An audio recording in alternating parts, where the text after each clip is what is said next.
मैं Syed Mohammad Sameer CFM TTI Budhni से।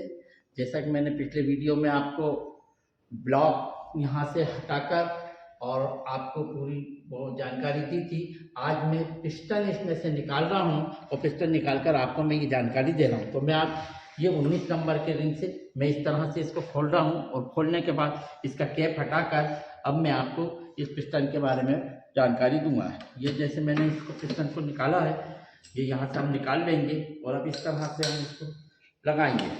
ये देखेंगे आप, ये हमने वो करा है और कैप हमने इसकी, ये कैप है, ये कैप देख सकते हैं आप कि ये कैप है। और इस कैप को अब मैं आपको इसके बारे में, पिस्टन के बारे में जानकारी देता हूँ कि ये इस तरह से इसमें यहाँ पर वाल्व का निशान दिया हुआ है। ये जो पिस्टन है, ये पिस्टन, इसको हम स्कड बोलते हैं और इस जगह को हम क्राउन बोलते हैं। ये रिंग ग्रुप बने हुए हैं जिसमें कि कंप्रेशन रिंग बैठते हैं। ये आयल रिंग की जगह है, यहाँ पर आयल रिंग बैठते हैं। और ये आप देखेंगे कि ये यहाँ पर एक पिस्टन पिन या गजन पिन के कह सकते हैं हम। और ये यहाँ पर एक दो सर्किल प्लग रहते हैं, इनर सर्किल, एक इधर और एक इधर पिस्टन को लॉक करने के लिए। अब आपको मैं ये बताऊं कि पिस्टन में ये जो रहता है, ये पिस्टन इस तरह से इसको लॉक किया जाता है और ये कनेक्टिंग में इसको लॉक करते हैं। जब हमें इसको कनेक्टिंग में फिट करना है तो कनेक्टिंग में एक स्मॉल एंड बुश लगता है और उसके बाद हम इस पिन से इसको इसमें फिट करते हैं। इसको फिट करने का तरीका है कि हम इसको बॉईल कर लेंगे और बॉईल करने के बाद इस पिन को हम थंब की ताकत से इसमें लगा सकते हैं। अगर हम इसको हैमरिंग कर लगाएंगे तो ये एल्युमिनियम अलाय का बना होता है पिस्टन, इसलिए इसके ख़राब होने के चांसेस रहते हैं। ये पिस्टन जो है कास्टिंग मेथड से बनाया जाता है और ये एल्युमिनियम अलाय का बना हुआ होता है। ये पिस्टन, ये जो गजन पिन है, गजन पिन हम इसको प्लेन कार्बन स्टील से बनी हुई होती है। ये गजन पिन जिसे पिस्टन पिन भी कहते हैं। ये आप देखेंगे कि ये रिंग है, ये कंप्रेशन रिंग है और ये रिंग जो है ये पोर्ट कास्टिंग विधि से बनाए जाते हैं। ये कास्टन आयरन और स्टील एलॉय और के बने हुए होते हैं। रिंग ग्रुप में साइड क्लीयरेंस हम फिलर गेज की मदद से नापते हैं। ये फिलर गेज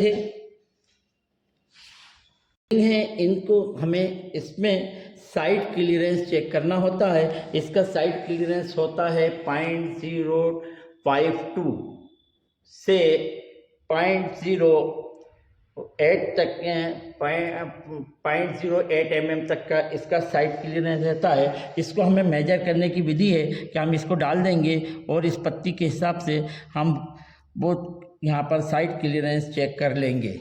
इस तरह से हम इसका साइड क्लीयरेंस चेक करेंगे। और सेकेंड रिंग जो रहेगा इसका 0.04 से 0.05 mm तक का गैप रहता है। हम इस तरह से इसको नाप सकते हैं।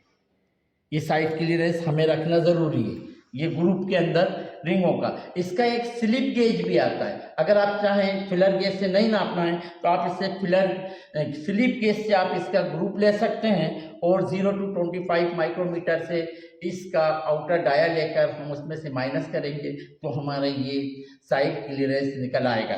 दूसरा इसका एक वो होता है, अब हम रिंगों का एंड क्लीयरेंस, ये जो एंड क्लीयरेंस होता है इसको बर्ड गैप भी बोलते हैं, मैंने बताया था।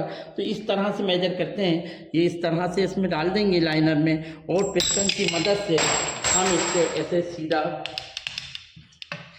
कर लेंगे।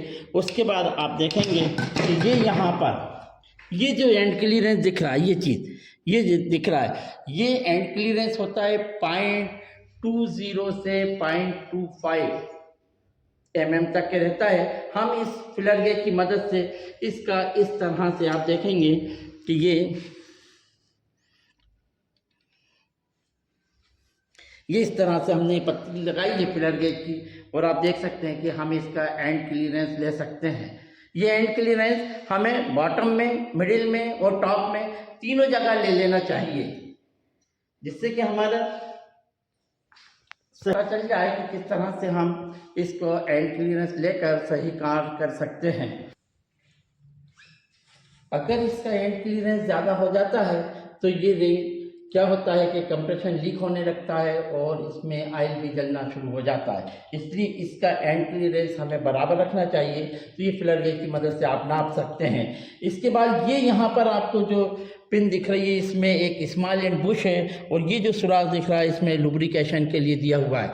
जो इसका स्मॉल एंड बुश होता है, इसमें एक बीच में ग्रुप बनाई जाती है ताकि वहाँ से इस सुराख से होता हुआ ऑयल उस ग्रुप में पूरे में फैल जाए, जिससे इसका लुब्रिकेशन हो सके। इसका जो क्लियरेंस रखा जाता है वो 0.20 रखा जाता है, 0.20 mm इसका क्लियरेंस रखा जाता है। अब इसके बाद ये कनेक्टिंग रॉड देखेंगे आप कि ये कनेक्टिंग रॉड है। ये कनेक्टिंग रॉड को हम इस तरह से पिस्टन में हमने बताया कि बॉल कर फिट कर सकते हैं आप। अब इसके बाद आप देखेंगे कि इसमें ये शेल बेरिंग लगे हुए हैं, ये शेल बेरिंग लगे, ये शेल बेरिंग लगे हुए हैं। इसमें आप जब देखेंगे शेल बेरिंग, इसको हमें एक क्लियरेंस नापना होता है। क्रैंक शाफ्ट का पिन का आउटर डायल लेंगे और इसका इनर डायल लेंगे। इसको टार्क से पहले टाइट कर लेंगे। टार्क से टाइट करने के बाद यहाँ 40 पाउंड फीट का इसका टार्क होता है, उससे हम इसको टार्क करने के बाद, टार्क देने के बाद इस जगह से हम इसका इनर डायल ले लेंगे और क्रैंक पिन का आउटर डायल लेकर हम इसका क्लियरेंस निकाल सकते हैं। तो ये क्लियरेंस निकालने के लिए हमको क्या करना होगा, इसका जो ऑयल क्लियरेंस है 0.10 है, तो हम इसको रखते हैं और इस तरह से ये चीज़ को लेते हैं। उसके बाद आप देखेंगे कि इसका साइड क्लियरेंस जब ये क्रैंक पिन पर फिट होता है तो इसका ये जो साइड क्लियरेंस यहाँ पर आएगा वो भी 0.10 रहता है। उसको हम यहाँ से लेकर इसको हम फिट करेंगे। ये क्लियरेंस भी हमें चेक करना ज़रूरी होता है।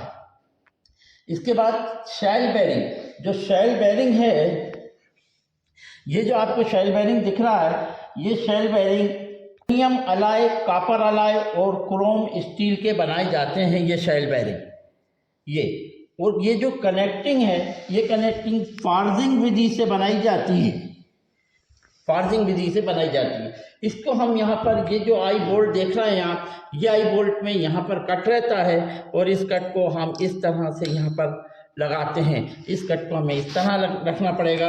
उसके बाद हम जब इसको लगाएंगे तो यहाँ पर एक लाख पत्ती लगाई जाती है। उसके बाद इसका नट लगाकर हम इसको 40 पाउंड फीट से टार कर हम क्रैंक शाफ्ट के ऊपर फिट कर सकते हैं। तो ये यहाँ पिस्टन की मैंने आपको जानकारी दी। यहाँ पर ऑयल रिंग रहता है, ये कंप्रेशन रिंग है, ये ऑयल रिंग है। इस तरह से मैंने आपको पिस्टन के बारे में जानकारी दी है और कनेक्टिंग में किस तरह से फिट किया जाता है। आपको ये जानकारी अच्छी लगी है, आपको कोई क्वेश्चन है, आप कुछ कमेंट्स कर पूछ सकते हैं मुझसे। आपको अगर अच्छा लगा है तो आप इसको लाइक करें, सब्सक्राइब करें, शेयर करें। धन्यवाद।